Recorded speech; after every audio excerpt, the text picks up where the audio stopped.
Happy Father's Day to you too, Kevin. Happy Father's Day to all the dads and those that are serving in the role of father. As we welcome you to Sunday Night Baseball, where there are a bunch of fathers, sons, and fathers and daughters. And we're getting set for a showdown between the American League's best, the Houston Astros in their division, and the Chicago White Sox kind of hanging around in their division, allowing the Guardians and the Twins to keep an eye on that rear view mirror. It is ESPN Sunday Night Baseball, and our telecast tonight is presented by Taco Bell. 40 up, 25 down for the Astros.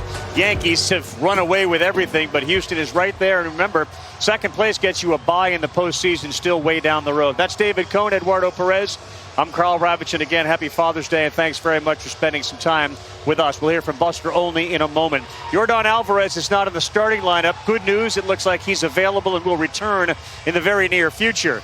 That being said, there's no longer a George Springer here. They've lost so many stars. How do they maintain this 40-win, 100-win pace? Experience. And again, it has to come from their leadership in the infield and the corner guys especially. Alex Bregman has to play bigger than those numbers are right now. The good news for Alex, he hasn't been chasing out of the zone. He's probably one click away from really getting hot. This month has been better than those numbers show.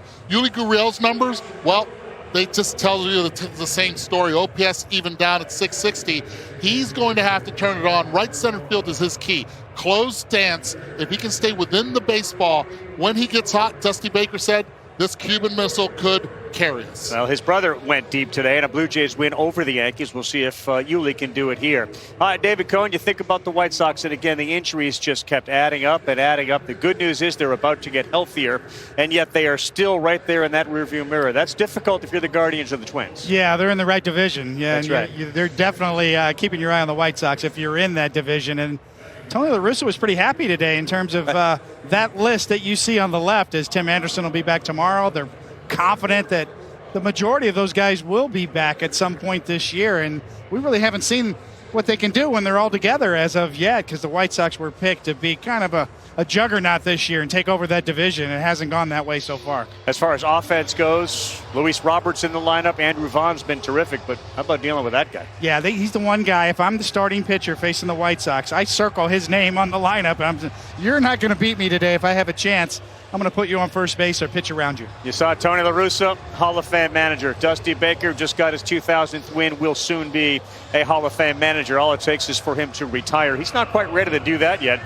And Michael Kopech, perhaps more than anybody else, is really surprised that he's back on the mound so quickly. Yeah, it was a scary knockout in the first inning in his last start, and it looked worse than it was because he's obviously back tonight.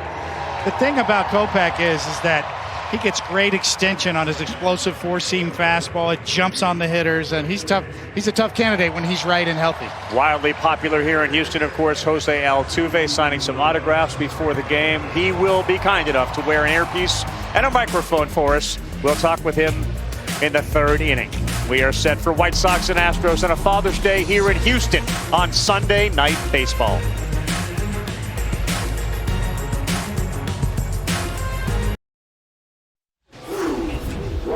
Sunday Night Baseball, Houston, we have liftoff again. The Astros are in baseball's orbit, as reliable as the Earth's rotation. They rocketed to a title in 2017, and their accomplishment was grounded among the baseball galaxy for cheating.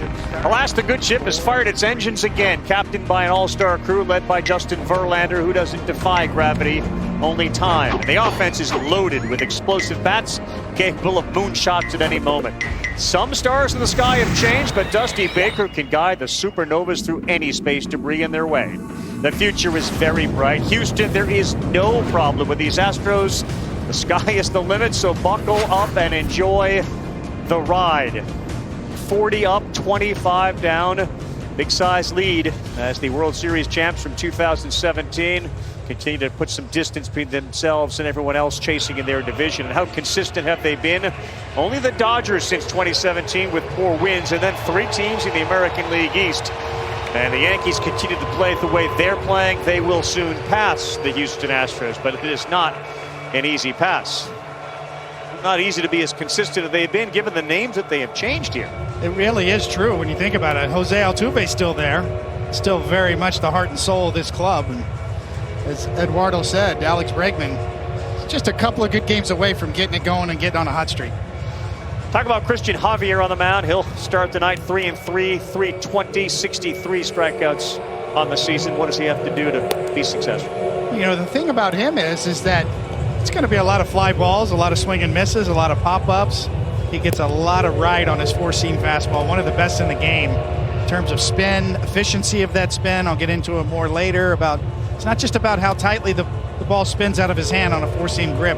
It's how efficiently and active that spin is. You're not going to see 98 from him. You'll see 98 if he's healthy from the other guy. Exactly. The other guy is explosive in his stuff and his extension as well. And I'll get a little more into that later as we peel back some layers about what these guys are really featuring. Look at Chef Cone peeling back layers. We're in the kitchen. Chef I love it. It's going to take us deep. Take a look at the lineup that Christian Javier is going to face, and look, it's different than what you would have expected from the White Sox, just given some of those injuries. Mendick has done a really good job at shortstop. Andrew Vaughn's been red hot. Robert Nebreu in the middle are terrific. A.J. Pollock, Jake Berger, Josh Harrison, Adam Hazley will play right field today. The 4.2 runs per game, 19th in baseball. When they're right, that's a top 5 offense in baseball.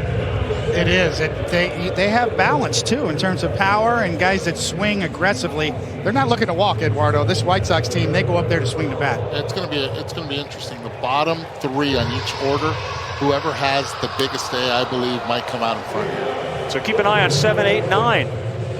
We'll start it with Danny Mendick, the shortstop, and behind Javier is Bregman at third, Mauricio Dubon at shortstop, Altuve's at second, Yuli Gurriel at first. Michael Brantley in left field, Chas McCormick in center, Kyle Tucker in right. Jason Castro will be catching tonight. Home plate umpire Corey Blazer points and says, let's play ball. And with that, we're underway. And there's 92 and a swing and a miss from Danny Mendick.